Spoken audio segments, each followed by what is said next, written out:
আসসালামু আলাইকুম। কেমন আছেন? তো আমার ইউটিউব চ্যানেলে সবাইকে স্বাগতম।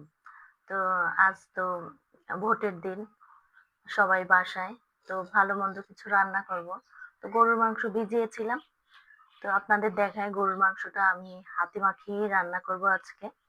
তো কি করব ও আপনারা ভিডিওতে দেখতে পারবেন। এই যে গরুর মাংসটা আমি এখানে আর কলিজাগুলো ভাপ দিয়ে নিয়েছি। এই যে আর এখানে আদা, রসুন, জিরা, ধনিয়া পেস্ট দিয়েছি। এখন আর যা লাগে আমি ওগুলো মাখাতে দেব।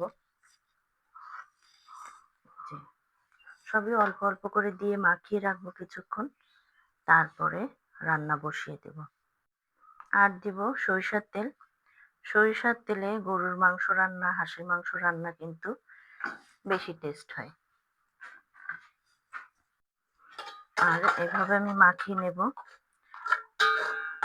আমি খুন্তি দিয়েই মাখাচ্ছি, কারণ আমার এগুলো মাখাতে গেলে হাত জ্বলে। কার কার আমার মতো হাত জ্বলে মাখালে কমেন্ট করে জানাবেন অবশ্যই।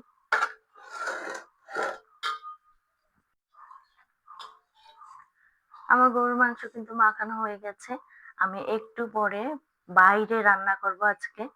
অনেকদিন পর বাইরে মাটির চুলায় রান্না করব। আর গরুর মাংস, যেকোনো মাংসই মাটির চুলায় রান্না করতে কিন্তু বেশ মজা, আর খেতেও মজা লাগে। আর এই যে মাংস কিন্তু আমার প্রায় মাখানো হয়ে গেছে। মাখিয়ে কিছু সময় রাখবো এখন। তো চলে এলাম বাইরে মাটির চুলায়। তো মাটির চুলাটায় অনেকদিন রান্না করা হয় না বলে একটু ফেটে গেছে। এটাকে আবার ঠিকঠাক করতে হবে। তো ঠিকঠাক করে নতুনভাবে আমি আবার আপনাদের সামনে যেকোনো একটা ভিডিও নিয়ে চলে আসবো। তো এই যে চুলাটা আগেই জ্বালিয়ে দিয়েছিলাম। আর এই যে ভাজি অলরেডি আমি আম আ বসিয়ে দিয়েছি। আর এই যে ওই চুলায় আমার হাসব্যান্ড ওদিকে জাল দিচ্ছে। মানে জাল দিচ্ছে না আরকি, এই যে কড়াই বসিয়ে দিয়েছে। আর এখন মাংসটা, মাখানো মাংসটা এই যে কড়াইতে দিয়ে দিল। আর কড়াইটা বেশ গরম হয়ে গিয়েছে। আ আর আমি এখানে নাড়িয়ে দিচ্ছি।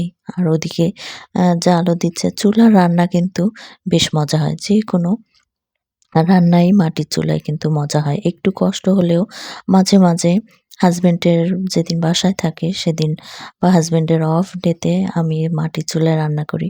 যেহেতু ছোট বাবু আছে, ওকে নিয়ে একা, একা চুলায় রান্না করাটা একটু টাফ হয়ে যায়। সেজন্য যেদিন হাসব্যান্ড বাসায় থাকে সেদিন রান্না করি। আর সে কিন্তু আমার কাজে মাঝে, মাঝে হেল্প করে। বেশ ভালোই হেল্প করে। মাশাআল্লাহ বলবেন সবাই।